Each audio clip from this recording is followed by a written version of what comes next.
Entonces vamos en esta mañana a estudiar un poco la enseñanza, la palabra de Dios, que es la que realmente nos edifica y la que nos instruye en el conocimiento de Dios y en el caminar en los elementos que son indispensables en nuestra formación, en nuestro crecimiento y en nuestra madurez espiritual. ¿Por qué? Porque la vida es una batalla.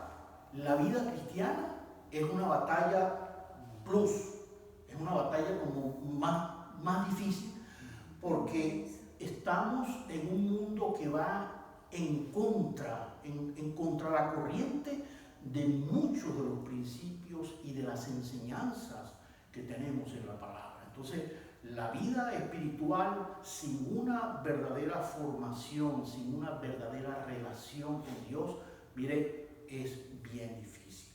Es como estar pendiendo de un hilo sin tener seguridad hacia dónde vamos y lo que realmente el Señor quiere construir en nosotros. Entonces, siempre ha sido la recomendación, por lo menos de mi parte, incentivar a los hermanos el estudio de la palabra del Señor.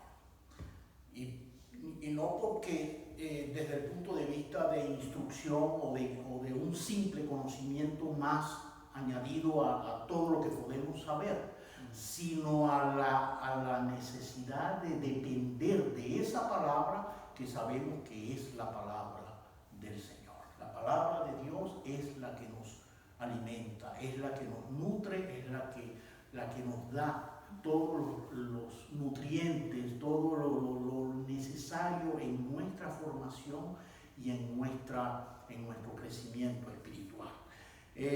Voy a leer el texto que vamos a utilizar. Como ya veo que está llegando Joel, vamos entonces a hacer parte de la alabanza para darle entonces inicio al estudio con una alabanza más, y así podemos entonces compartir la palabra.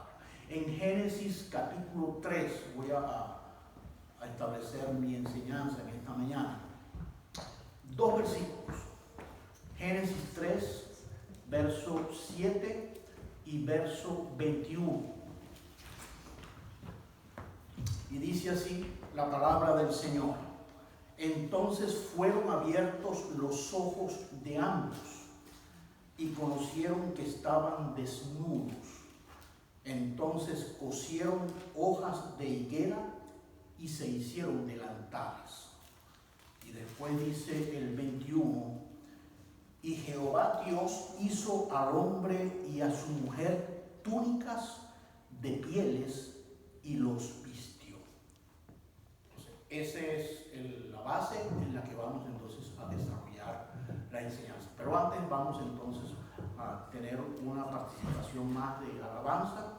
Si quieren, vamos a ponernos de pie y ahí podemos entonces disfrutar de la bendición del Señor.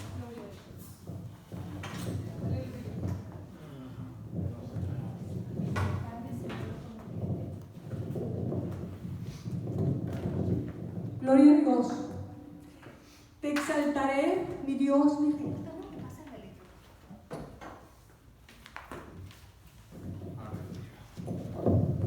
Gloria al Señor. Alabamos el nombre de Jesucristo. Amén. Alabaremos su nombre eternamente y para siempre. Y yo pienso que cuando lo hacemos aquí es como la antesala, ¿verdad?, a lo que nos espera a nosotros en el cielo, donde alabaremos el nombre de nuestro Señor para siempre y por toda la eternidad. Amén. Gloria a Dios. Te exaltaré, mi Dios, mi Rey, y bendeciré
cada día te bendeciré.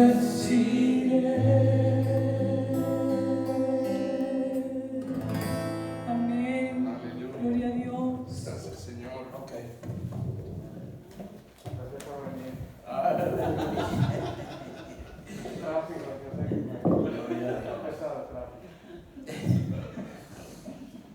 Dios es bueno. ¿Cómo lo crees? Amén. Gloria al Señor. Bien, entonces, basado en ese texto que acabamos de leer, mi tema, la vestidura adecuada.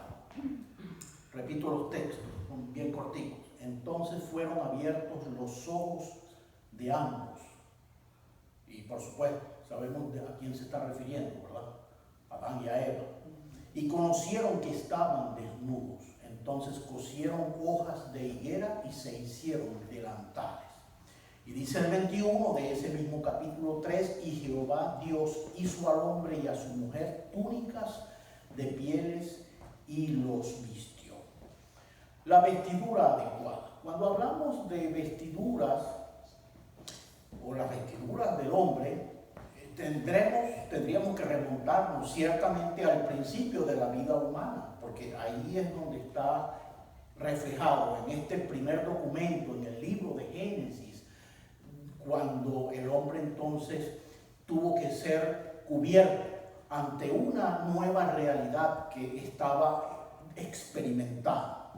El mundo cristiano reconoce a Adán y a Eva como nuestros primeros padres y por supuesto hoy día hay una redefinición de esos conceptos y vemos que, y no es algo nuevo, porque desde el principio vemos cómo el enemigo siempre trató de distorsionar lo que Dios había creado, lo que Dios había hecho.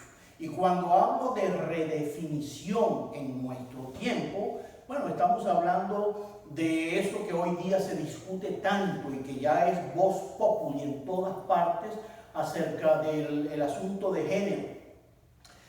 Dios no creó a Adán y a Esteban, ni creó a Ada y a Eva, sino creó a un hombre y a una mujer, Adán y Eva.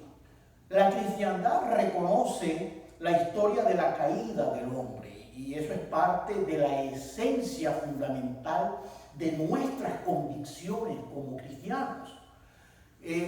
Nuestro cristianismo no solamente tiene base en el Nuevo Testamento, sino que tiene bases fundamentadas desde el principio de las Escrituras, desde el origen del hombre, y que ahí está descrita precisamente en el Antiguo Testamento.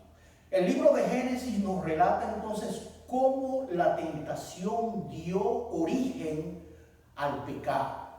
Y por supuesto hay personas que interpretan esos primeros capítulos de la Biblia como cuentos infantiles. Alguien que se le ocurrió un cuento infantil de una serpiente que se apareció hablando y diciendo y haciendo como una escena infantil. Pero nosotros creemos ciertamente en el relato histórico de los sucesos, aunque no entendamos muchas de las cosas que pudieron haber ocurrido, porque no estamos llamados a entender muchas de esas cosas que simplemente Dios no las reveló. Pero nosotros nos identificamos con ella y es parte de nuestro ADN espiritual, el estar conectados con las historias del libro de Génesis. Nadie escapa a los dardos de la tentación. Cuando hablamos de tentación en aquel entonces, estamos hablando remotamente de los orígenes del hombre, pero estamos hablando de unos términos con los que todos nosotros estamos familiarizados. ¿O usted nunca ha sido tentado? Somos tentados a cada instante, a cada momento. Somos instigados entonces a proceder no conforme a lo que Dios quiere, sino conforme a nuestros apetitos y a nuestros propios racionamientos. o razonamientos. El primer dardo disparado por Satanás fue, mire, y es tremendo cuando uno analiza esto, ese primer dardo de tentación fue la duda. La duda condujo al hombre por el sendero de la desobediencia. No, el diablo no tentó a Adán y a Eva para que robaran, o para que mintieran, o para que codiciaran. No, simplemente le sembró la semilla de la duda, dudar de Dios. Y vivimos en un mundo que duda, en un mundo que simplemente duda de muchas de las cosas que Dios ha revelado, duda de la existencia de Dios. Hoy vemos una comunidad agnóstica, una comunidad que no cree en la Biblia, que le resta credibilidad a la creación de Dios, dudan de la inspiración de las Sagradas Escrituras, dudan de la inerrancia de la palabra de Dios, como diciendo, no, eso fue escrito por hombres y los hombres cometen errores. Y hay dudas en el corazón del hombre, y siempre ha sido así. Dudan de la autenticidad de los relatos bíblicos, como la creación en 7 días, como el diluvio universal, que es puesto entonces, es señalado como ciencia ficción en la mente de muchos de los humanistas de la historia. Dudan de los milagros de Jesús, o de la separación de las aguas del Mar Rojo, de la resurrección de Cristo, dudan de la segunda venida. Una sociedad que siempre ha dudado, porque ese ha sido uno de las armas más poderosas que el enemigo ha sabido utilizar para apartar al hombre del propósito de Dios. Entonces, después que pecaron, Adán y Eva trataron de esconderse de la presencia de Dios. Pensaron que escondiéndose escaparían del ojo y del juicio de Dios. Y eso es algo muy natural, muy humano. Cuando ocurre algo, cuando un niño comete una travesura, ¿qué es lo que trata? Cuando él sabe que hizo algo malo y que lo van a castigar por lo que hizo, lo que trata es de esconderse. Y si lo busca, entonces le echa la culpa al otro. No es él, sino su hermanito o su hermanita. Tratando siempre de justificarse por sus actos, por sus acciones. Y eso es parte de esa naturaleza. O sea, la reacción que vemos en esta primera pareja que pecaron y desobedecieron fue entonces actuar bajo ese razonamiento, bajo esa premisa de apartarse, de alejarse del castigo, del juicio, de la reprimenda que pudieran ellos recibir. Entonces ahí es donde el texto 3, desde el 7 del capítulo 3 dice, entonces fueron abiertos los ojos de ambos y se dieron cuenta de algo que antes no lo habían percibido, de que ahora estaban desnudos. Y eso, y uno dice, oh, qué cosa tan extraña. Y eso nos lleva a nosotros entonces a analizar lo que el estado en la que vivían los primeros, ellos como primeros habitantes de este mundo, de este planeta, que era el estado de inocencia con la que Dios los había hecho. Ahora entraron en una posición de conciencia, donde ellos fueron abiertos sus sentidos y ahora ellos podían ver el mal que habían cometido.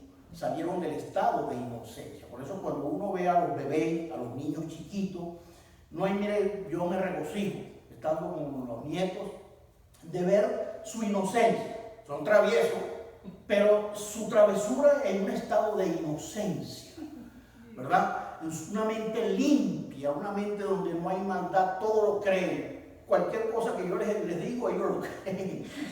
Y ese estado de inocencia, mire cómo le ministra a uno. Y qué diferente es cuando esos niños ya dejan de ser niños, empiezan a crecer y sus sentidos entonces son abiertos a una realidad, la realidad de la conciencia del pecado, de la conciencia de esa naturaleza que marcó al hombre desde el principio de su historia. Y dice, entonces pusieron hojas de higuera y se hicieron delantales.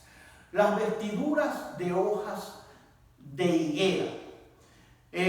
Sus ojos fueron abiertos y comenzó entonces ahora esa conciencia donde ellos empezaron a evaluar cosas que antes no las habían visto y vieron ahora entonces los privilegios que habían perdido y las cosas ahora a las que estaban expuestos y que tenían que enfrentar. Entonces, antes de la caída no conocían el mar, no tenían conciencia o conocimiento del mar. Cuando se dice no tener conciencia es el desconocimiento de esa maldad que les rodeaba y que ciertamente estaba ahí presente. Y tanto es así que vemos entonces la historia de cómo se manifestó el diablo, el enemigo, a través de un animal, a través de una serpiente. La conciencia es como un acusador, como un fiscal que llevamos por dentro. Porque mire, si hay algo que le roba la vida a una persona, es una carga de conciencia. Y es tremendo. Yo sé que hay personas que se endurecen aún ante el dolor y la miseria y el daño que pueden causar a otras personas. Pero esa conciencia, esa ley que Dios le puso al hombre está ahí presente como un señalador, como un fiscal, como un acusador que nos lleva a nosotros entonces a tener que tomar decisiones, nos lleva a un punto de encrucijada donde necesitamos entonces tomar decisiones. Esa nueva condición los llevó a sentir entonces vergüenza, los llevó a sentir miedo, remordimiento, y surgió el instinto o intención de cubrir esa desnudez que ahora ellos sentían, que representa precisamente la desnudez del ser interior que llevamos todos por dentro, tapándolo entonces por fuera. Y ahí es parte de donde uno ve a veces las apariencias. Hay personas que aparentan ser muy felices y ser muy exitosos y tener todo y con una gran sonrisa, y uno los ve y hasta la gente los envidia, pero por dentro tal vez su vida es un infierno y tal vez su vida nada que ver con el verdadero propósito de la felicidad y para lo que Dios nos dio la vida. Entonces, cubrir esa cobertura que ellos donde manifestaron entonces tapándose con hojas de higos fue precisamente una respuesta a esa situación, a esa condición que ahora les acompañaba. Ellos hicieron sus propios vestidos, bueno, digo yo vestidos o taparrabos, como se les conoce también, con sus propios recursos, con sus propias manos. Ellos trataron entonces de cubrir su vergüenza que ahora sentían. Podemos dar la mejor apariencia externamente a los demás, pero muchas veces la realidad de nuestra condición es otra. El hombre ha aprendido a tapar sus pecados con hojas de higuera. Ha tratado de cubrir sus faltas, sus errores, tratando de enmendar de cualquier manera y tratando de dar una cara que no corresponde con la realidad de su condición.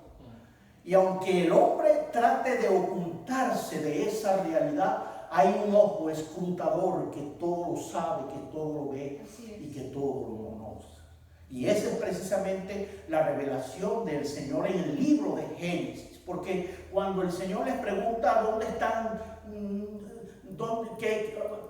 ¿dónde están ustedes? ¿A dónde se fueron? ¿O dónde se metieron? El Señor ciertamente sabía dónde estaba. Pero ese ojo escrutador es el que muchas veces nos lleva a nosotros, nos arrincona para nosotros tener que tomar decisiones certeras y decisiones firmes en relación a nuestra condición espiritual. Adán y Eva no confesaron su pecado, sino que intentaron ocultarlo. Y ese es uno de los problemas, es uno de los dramas del hombre, que el hombre trata de justificarse diciendo: no, Dios me hizo así. Yo soy así porque Dios me hizo así.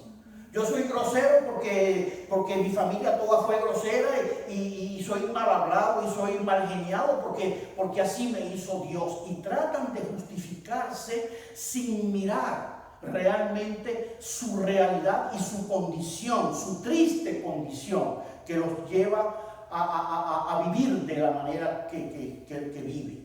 Hay un proverbio 28:13 que dice: el que encubre sus pecados no prosperará, dice la Biblia, mas el que lo confiesa y se aparta alcanza misericordia. Y ahí está ese principio que lo vemos en Proverbios, escrito miles de años después de los relatos de Génesis. Es el mismo principio que había operado allá en el huerto del Edén. Con su actitud negaban su condición de perdidos. Esa actitud la que le dice a la gente: no, todo está bien. Y uno le pregunta muchas veces a las personas, mirando uno, viendo su condición espiritual, y ellos confiesan: no, todo está bien, todo está bajo control, no hay problema. Cuando nosotros podemos saber por la palabra de que no todo está bien. Pueden haber cosas buenas que estén ocurriendo en nuestra vida, en lo físico, en lo terrenal. Hay muchas personas que se sienten autorrealizadas o realizadas en las cosas que hacen y en las cosas que han obtenido. Pero el diagnóstico espiritual es un diagnóstico triste, pobre, un diagnóstico que no califica delante del Señor. La historia se repite, los hombres continúan comportándose de la misma manera como se comportaron estos primeros seres, Adán y Eva, tratando de justificarse ante Dios. Tal vez hay personas que tratan de justificarse asistiendo a una iglesia. ¿Y es malo ir a la iglesia? No, no es malo ir a la iglesia, venir a la iglesia. El problema no es el ir como tratando de justificarse, o repitiendo ritos religiosos, o realizando buenas obras, antes que acudir a Dios confesando sus faltas y reconociendo sus pecados que hay en sus corazones, reconociendo el lado débil que es el que Dios está tratando de quebrantar en nosotros, para que nosotros podamos realmente alcanzar la bendición del Señor. En otras palabras, hojas de higuera, taparrabos, es lo que utilizan muchas personas, hablando en términos espirituales, por supuesto. Tratan de cubrirse sin atender realmente el trasfondo del problema espiritual que es el que gobierna el corazón de los hombres. Lamentablemente, es fácil para el hombre creer que con ir a una iglesia o hacer cosas buenas o alguna obra de caridad, ya con esto sus vestidos quedan blancos. Las vestiduras de hojas de higuera representan la religiosidad y el esfuerzo humano por salvarse o justificarse. El hombre trata entonces por sus propias fuerzas, por sus propios medios, de alcanzar lo que a Dios le costó el sacrificio de su Hijo en la cruz del Calvario. El hombre es incapaz de hacer un vestido que cubra sus pecados. No hay manera de que el hombre pueda justificarse delante del Señor. Nadie, no hay justo ni aun uno, dice la Biblia. Por cuanto todos pecaron, todos están destituidos de la gloria del Señor. Hay camino que al hombre le parece derecho. ¿Y qué sigue diciendo el proverbio? Pero su fin es camino de muerte. Hay un mundo que camina creyendo de que va en buen rumbo hacia la eternidad, que cuando se vayan de esta vida van entonces a disfrutar de la gloria venidera. Hay un pensamiento que tomé, que me llamó la atención y que quiero citarlo ahora, que dice: el mundo presente es el único infierno que los creyentes van a conocer, este mundo presente. Pero también será el único cielo que los incrédulos van a experimentar. Y eso lo pone a uno a pensar, porque yo sé que hay cosas difíciles que tenemos que enfrentar en esta vida, cosas duras, aun cuando tengamos a Cristo en nuestro corazón, aun cuando hayamos experimentado el amor y la gracia de Dios y acumulamos muchas cosas, muchas vivencias y recuerdos espirituales de cómo Dios nos ha bendecido, de cómo Dios nos ha provisto, de cómo Dios nos ha ayudado en medio de enfermedades, de calamidades, de situaciones familiares. Todo eso que estoy numerando, ese sería el infierno que un cristiano puede tener, vivir en esta tierra. Pero sabemos lo que nos espera después, basado en las promesas del Señor y en todo lo que Dios nos ha prometido. Pero el único cielo que los incrédulos van a experimentar va a ser este.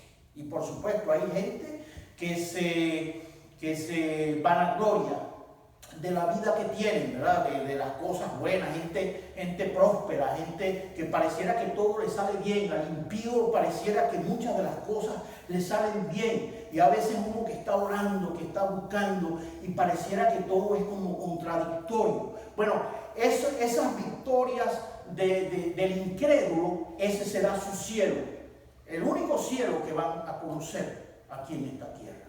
Pero después tendrán que enfrentar entonces una difícil realidad, la realidad de una eternidad lejos del favor y de la gracia del Señor. La cobertura de las hojas de higuera representan al hombre construyendo su mundo religioso para alcanzar el favor de Dios. Pero esos son métodos inaceptables ante el Señor. Representa al hombre querer resolver sus problemas por sí mismo, haciendo las cosas a su manera, en su razonamiento, en sus propias fuerzas, sin tener en cuenta a Dios. Por eso Dios entonces proveyó el único camino para obtener las vestiduras correctas. Y ahí vamos al segundo versículo que citamos, en el 21 del capítulo 3. Y Jehová Dios hizo al hombre y a su mujer túnicas de pieles y los vistió. Ya no fue Adán y Eva en sus fuerzas vistiéndose, sino que ahora es Dios el que toma la iniciativa y los viste. Es evidente que para obtener esas pieles de animales, esos animales, no sé si fueron uno o fueron dos, fueron sacrificados para poder entonces vestir a Adán y a Eva. Y aquí entonces el comienzo del origen de los sacrificios, que los vamos a ver y los podemos estudiar en toda la Biblia, en el Antiguo Testamento, los sacrificios que habían que hacer para redimir al pueblo, para alcanzar y redimir los pecados del pueblo. Ahí comienzan entonces, ese es el origen que comienza en el libro del Génesis y que fue modelado por el mismo Dios. Dios rechazó las hojas de la higuera y les hizo ropa de pieles. El hecho de que Dios les haya vestido con pieles de animales tendría un gran significado, no solo para ellos, sino también en la obra de la redención. Cuando ellos salieran del jardín del Edén, ellos recordarían un sacrificio de sangre. Dios proporciona la ropa, espiritualmente hablando, para cubrir la desnudez del alma humana ante su insuficiencia Dios entonces es el que nos cubre, y recordemos de que esa vestidura idónea solo es provista por Dios. Y vemos la figura entonces de cómo el Señor establece ese método. Dios establece un método para redimir al hombre a través de un sacrificio. Y ese cordero, esos corderos, esos animales que se sacrificaban en el antiguo pacto simplemente eran un tipo, una tipología, una simbología de el verdadero sacrificio que vendría un día y que alcanzaría entonces la salvación de toda la raza humana. Amén.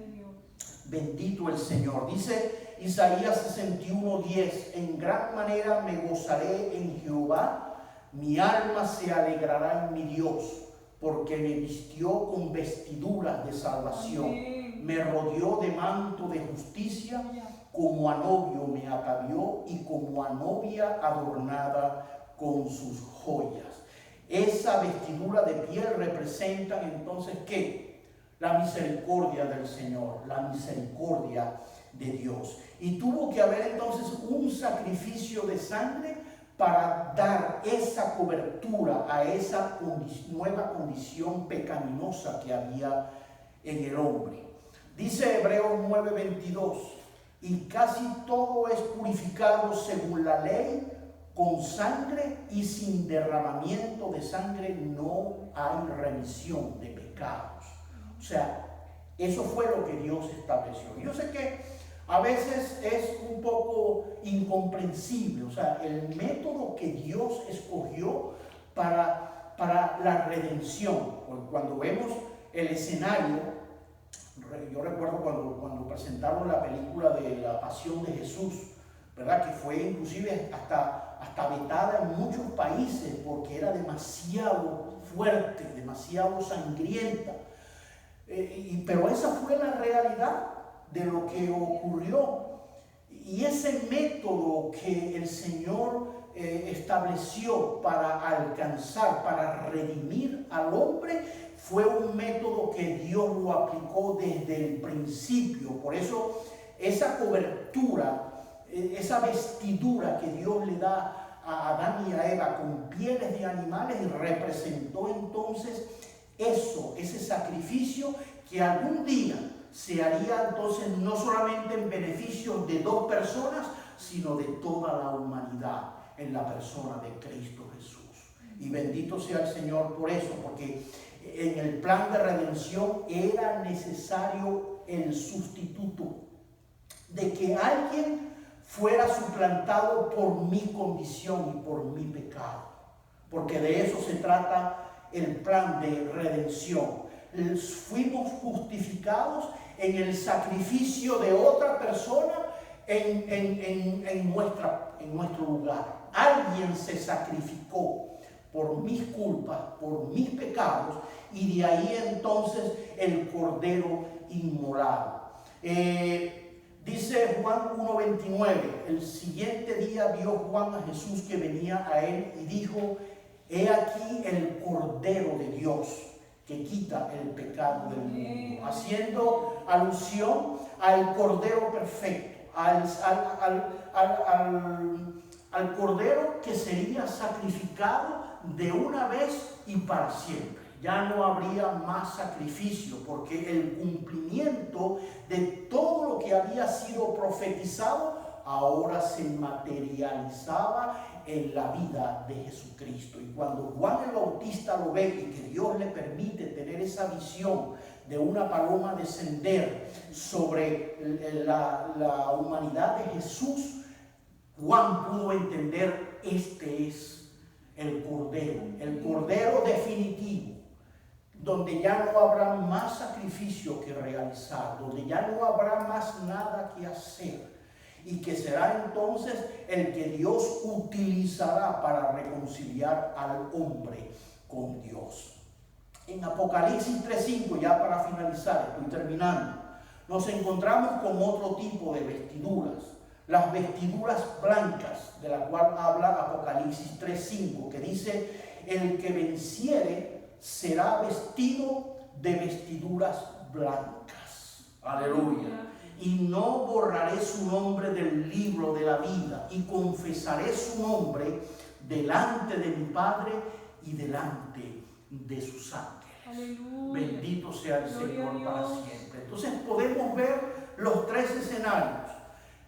La vestidura hecha por Adán y Eva en sus propias fuerzas, con lo que encontraron, hojas de higuera. Si hubieran habido hojas de plátano, con hojas de plátano se hubieran vestido, pero consiguieron fuera de higuera y con eso se revistieron.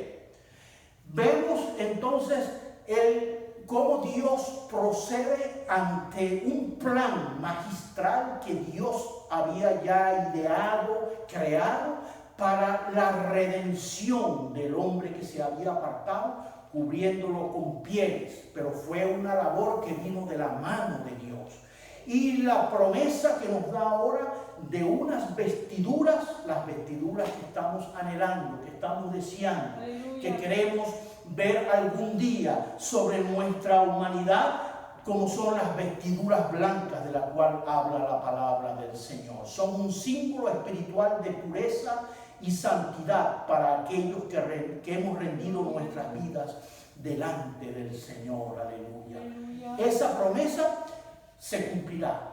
Amén. Esa promesa no se tardará, sino que en su momento Dios la cumplirá en la vida de cada uno de sus hijos. El verdadero vencedor es el que aprende a poner su confianza en Dios y no en sus propias fuerzas. Dice Apocalipsis 22:14: bienaventurados los que lavan sus ropas para tener derecho al árbol de la vida y para entrar por las puertas en la ciudad. El que tenga oídos para oír, oiga lo que el Espíritu Santo le dice a la iglesia del Señor.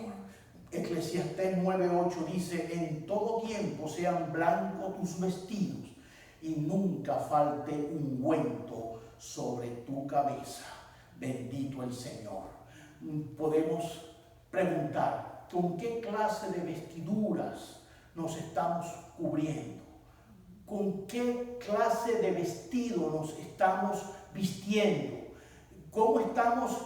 ¿Qué le estamos ministrando a nuestra familia? ¿Qué le estamos modelando a los demás? Realmente basados en esta fe, en esta confianza y en esta esperanza como hijos de Dios, que el Señor nos permita tener la confianza y la seguridad de que lo que Dios ha hecho en nosotros corresponde a las vestiduras de la cual se refiere el libro de Apocalipsis. Esas vestiduras blancas de esperanza que algún día modelaremos. Yo no sé si habrá ya un fashion de eso de modelaje en las bodas del Cordero, pero yo sé que ya todos los que participen de esa boda estarán con sus vestiduras blancas, hermosas, disfrutando de ese lugar maravilloso que Cristo ha preparado y ha asegurado para todos nosotros, los que hemos creído en Él. Amén. Que el Señor nos bendiga, el Señor nos ayude. Yo sé que estoy un poco acelerado con la enseñanza, pero quería llegar hasta el final. Bien, vamos a orar en esta mañana y vamos a agradecerle al Señor por esta oportunidad que nos permite de poder recrearnos un poco en la esperanza que tenemos como hijos de Dios, como creyentes, de que esto es una realidad, hermano. No lo mire como como mitología griega, no lo mire como algo que nunca va a ocurrir. No, esto es una realidad, y que esa realidad cada día se acerca más, cada día se hace más real en la vida de aquellos que hemos depositado nuestra confianza en el Señor. Vamos a orar en esta mañana y vamos a regocijarnos en esta esperanza maravillosa. Señor, te damos gracias una vez más. Gracias por tu palabra, gracias por ministrarnos, Señor, conforme a lo que tú has establecido, Señor, en relación a esta cobertura espiritual de la cual hoy día, Señor, podemos disfrutar. Gracias por el Cordero inmolado, Señor, que nos ha redimido, que nos ha justificado, Señor, aun cuando hemos sido y seguimos siendo pecadores, Señor, pero pecadores justificados, pecadores redimidos, pecadores que hemos sido alcanzados por tu gracia, por tu amor, por tu favor y misericordia. Ayúdanos, Señor, a santificar nuestras vidas cada día más delante de ti y que todo lo que hagamos, Señor, lo hagamos en la mejor disposición en nuestros corazones, sabiendo, Señor, de que estas promesas cada día son mucho más cercanas a nuestra realidad. Gracias te damos. Bendice a todas las personas, Señor, que han de mirar esta enseñanza a través de las redes.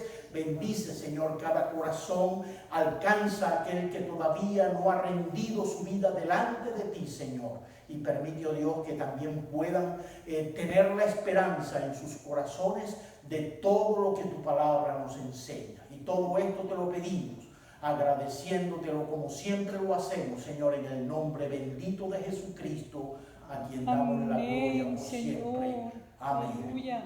Y amén. Amén. Aleluya. Gloria al Señor. Bien, de esta manera entonces así estamos despedidos.